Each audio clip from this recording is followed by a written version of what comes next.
Hi, എല്ലാവർക്കും small ഫാമിലിക്ക് സ്വാഗതം. ഇന്ന് നമ്മൾ ഉണ്ടാക്കാൻ പോകുന്നത് കപ്പ ബിരിയാണിയാണ്. അതിനാവശ്യമുള്ള സാധനങ്ങൾ ഞാൻ കപ്പ വേവിച്ച് വെച്ചിട്ടുണ്ട്.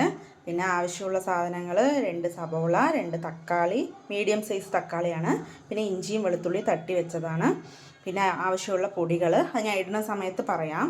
നമുക്ക് ചട്ടി ചൂടാക്കാൻ വെച്ചിട്ടുണ്ട്. അതിൽ വെളിച്ചെണ്ണയാണ് ഒഴിച്ചു കൊടുത്തിരിക്കുന്നത്. വെളിച്ചെണ്ണ ഒഴിച്ചിട്ടുണ്ട്. അതിൽ നമുക്ക് 1 സ്പൂൺ പെരിഞ്ജീരകം ഇട്ട് കൊടുക്കാം.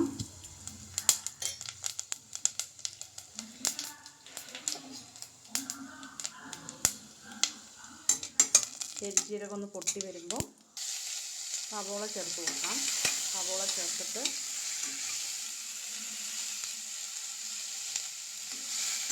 നന്നായി ഒന്ന് ഇളക്കി കൊടുക്കാം.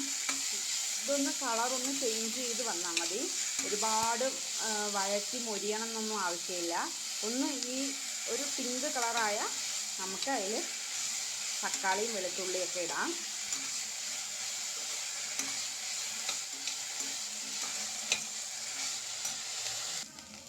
ഈ ഒരു കളറായാൽ മതി.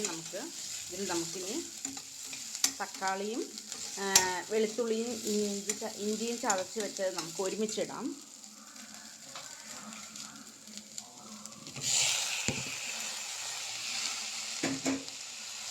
നന്നായി ഇളക്കി കൊടുക്കാം. തക്കാളീൻ്റെ കൂടെ തന്നെ ഇഞ്ചിയും വെളുത്തുള്ളി ഇട്ട് കഴിഞ്ഞാൽ നമുക്ക് വേഗം അടി പിടിക്കത്തില്ല. അതുകൊണ്ടാണ് അങ്ങനെ രണ്ടും ഒരുമിച്ചിടുന്നത്. ഇതൊന്ന് ജസ്റ്റ് ഒന്ന് ഇതിൻ്റെ പച്ചമണം ഒന്ന് മാറി കിട്ടിയാൽ മതി.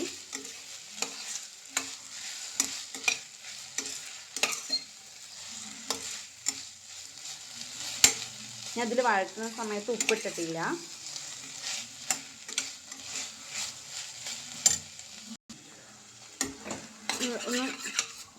ഇത്രയും കൂടെ തക്കാളി ഒന്ന് വെന്ത് ഒന്ന് ഉടയുമ്പോൾ നമുക്കിതിൽ മസാലപ്പൊടികളൊക്കെ ചേർക്കാം. ജസ്റ്റ് കുറച്ച് നേരം കൂടെ ഒന്ന് വണങ്ങിയാൽ മതി. അപ്പോഴേക്കും ഇതൊക്കെ ഒന്ന് ഉടയും. നമുക്കിത് പഴന്ന് വന്നിട്ടുണ്ട്. ഇത്രയും മതിയാവും. നമുക്ക് ഒരുപാട് നമ്മൾ ഈ ചിക്കൻ കറിയൊക്കെ വെക്കുന്ന പോലെ ഒരുപാടൊന്നും വഴറ്റിയെടുക്കേണ്ട ആവശ്യമില്ല. ഇതിന് നമുക്ക് മസാലപ്പൊടികളിടാം. ഇവിടെ ഞാൻ ഇതിൽ 2 സ്പൂൺ ചിക്കൻ മസാലേൻ്റെ പൊടി എടുത്തിട്ടുണ്ട്. പിന്നെ മഞ്ഞൾപ്പൊടി, ആവശ്യത്തിന് മുളക് പൊടി. ഞാൻ കുറച്ച് ഒരു സ്പൂൺ നിറച്ചുമില്ല, മുളക് പൊടി കുറവാണ്. പിന്നെ ഇത് മല്ലിപ്പൊടി, ഇതിൽ1 സ്പൂൺ മല്ലിപ്പൊടി. അതുപോലെ കുരുമുളകും സാദാ ജീരകവും പൊടിച്ച പൊടിയാണ്. പിന്നെ ഗരം മസാല, ഇതെല്ലാം. പിന്നെ ആവശ്യത്തിനുള്ള ഉപ്പ്, ഇതെല്ലാം കൂടെ നമുക്കിതിൽ ചേർത്താം.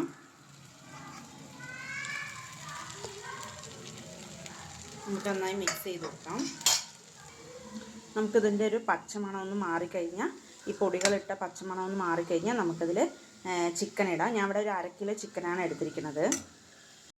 ഇത് നമുക്ക് ചിക്കൻ ഇടാം. നമുക്ക് 1/2 കിലോ ചിക്കൻ കഴുകി മഞ്ഞൾപ്പൊടി ഇട്ട് തിരുവി വെച്ചതാണ്.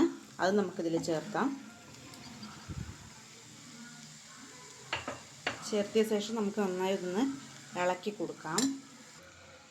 ഇനി നന്നായിട്ട് ഞാൻ ഇതിൻ്റെ നല്ലോണം മസാല തിരുമുന്ന പോലെ നന്നായി ഇളക്കി എല്ലാ മസാലയും ഇതിൽ പിടിപ്പിച്ച ശേഷം ഞാൻ ഇതിലൊരു ചെറിയൊരു ഗ്ലാസ്സാണ്, ഇതിലൊരു ഗ്ലാസ് വെള്ളം ഒഴിക്കുന്നുണ്ട്. ഒരുപാട് ഒഴിക്കണ്ട, ഈ ചിക്കനും വെള്ളം വരും. അതുകൊണ്ട് നമുക്കിതിൽ ഒരു വിസിൽ വെച്ചെടുക്കാം. എന്ന ശേഷം നമുക്കിതിൽ കപ്പ കൂട്ടാം. കുക്കർ അടച്ചിട്ടുണ്ട്. ഇനി നമുക്ക് ഇതിൽ ആവി വരുമ്പോൾ വിസിലിട്ടിട്ട് ഒരു വിസിൽ കഴിപ്പിച്ചാൽ മതി. നമുക്ക് ഓഫാക്കാം. ഒരു വിസിൽ വന്നു, നമുക്കിത് ഓഫ് ചെയ്യാം.